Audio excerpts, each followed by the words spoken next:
Senator Back. Oh, what a tangled web we weave when first we practice to deceive. Mr Acting Deputy President, reference Wong, Senator P, 13 February 2017, Senate of the Australian Parliament. What confected outrage did we hear from Senator Wong and Senator Chisholm from Queensland in terms of apparent deals for preferences? But wasn't he cut down? Wasn't he cut down instantly by none other than the architect of all this, Senator herself, Senator Hanson? And let me quote from only a few minutes ago in this place, Acting Deputy President. This is Senator Hanson responding to the outrage of Senator Chisholm. "Thank you very much," said Senator Hanson. "Well, isn't it amazing what comes across this chamber? You must be really worried about One Nation." Well, the whole fact is Labor has approached One Nation for preferences. Oh, but you don't want to talk about that one? How about Evan Moorhead, the Queensland State Secretary? She says to Senator Chisholm, "You're actually a former State Secretary." Well, he actually called up my staff on 25th January this year and he wanted to do a grubby deal with us. What a web we weave in this place, Acting Deputy President. So it's come home to roost, hasn't it? All the confected outrage of Senator Wong and Senator Chisholm, and all we see, of course, is the hypocrisy which has been exposed so brilliantly by Senator Hanson. And when I say hypocrisy, do I think back to some of the preference deals that have been done in her own home state of South Australia, the deal done between the state Labor government of then Premier Rann. Senator Back, I'm sorry to interrupt you, but it's just been brought to my attention that on the speakers list you were allocated 11 minutes, but the clocks were set at 13. So I'm going to have to... Your direction. Yep. Thank you very much, Acting Deputy President. I go then to the deal between the Labor Party and the National Party, which caused Minister Carleen Maywald, the member for Shafi, to be in the Labor ministry from 2004 to 10. We know, of course, the deal done between Labor and the Greens political party in Tasmania. In fact, there were two previous members of that ministry in Senator Singh and Senator McKim under the premiership of David Bartlett. So bad a government was it, of course, that it delivered government to Mr Will Hodgman. And then, of course, we know the deal done between Labor and the Greens to deliver government for Ms Gillard in 2010. So let us not worry too much about the confected and effected hypocrisy of the Labor Party in this particular position. But what it has done through you, Acting Deputy President, to Minister Payne, is to give a very good understanding of how things are run in the Labor Party.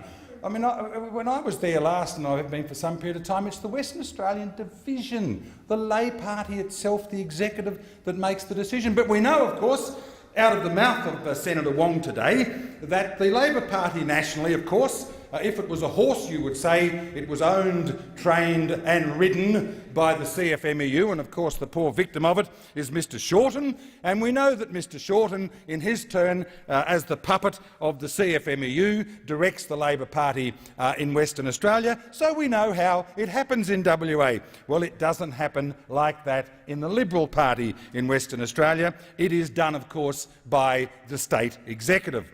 And the second point to be made so strongly, Acting Deputy President, is the fact that in Western Australia the relationship, as Senator Reynolds has said, between the National Party and the Liberal Party is not a coalition, it's an alliance. It's an alliance, it's not a coalition. 2008, can I go back to it, when it was a cliffhanger and nobody could form government. So what did Mr Grills, the now member for the Pilbara, as the leader of the party, what did he do?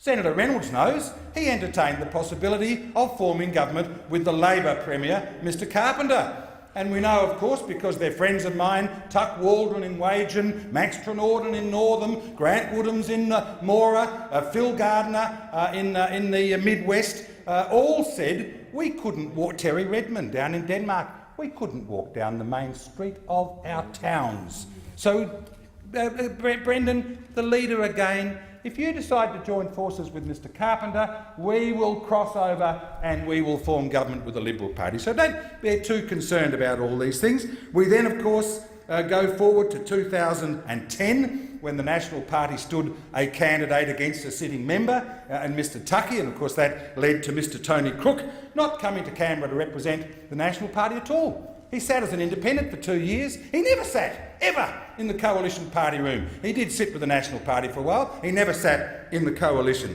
So we aren't talking about that excellent relationship that you up and down the east coast of Australia have. We have not been a party in coalition. We had the situation, and if time permits, I'll get back to the nonsense of the grubby production deal, the slug that Mr Grills is trying to do to rump out our two major iron ore producers. Again, not consistent with the policy of the government. And of course, in 2013, Acting Deputy President, when indeed in a landslide the people of Western Australia quite rightly returned the Barnett government, Mr Barnett could have governed in his own right. But being the statesman that he is, he said, no, we've had this alliance with the National Party, I will continue to include the National Party in the ministry. And so that is the standard of excellence of this man.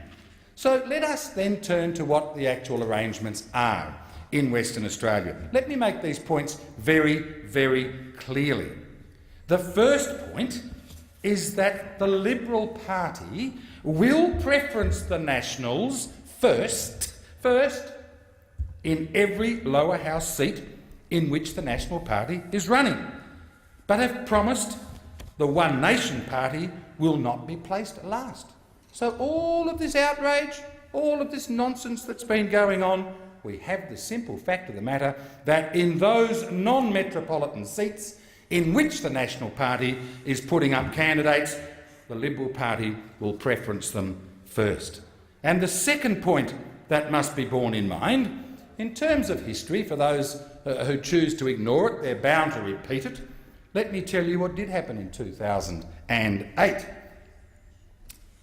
In the 2008 election, when I was a candidate myself in the state election for Western Australia for the seat of Alfred Cove, the National Party in all rural upper house regions had preferenced the Christian Democrats, Family First and One Nation, ahead of the Liberal Party, ahead of the Liberal Party.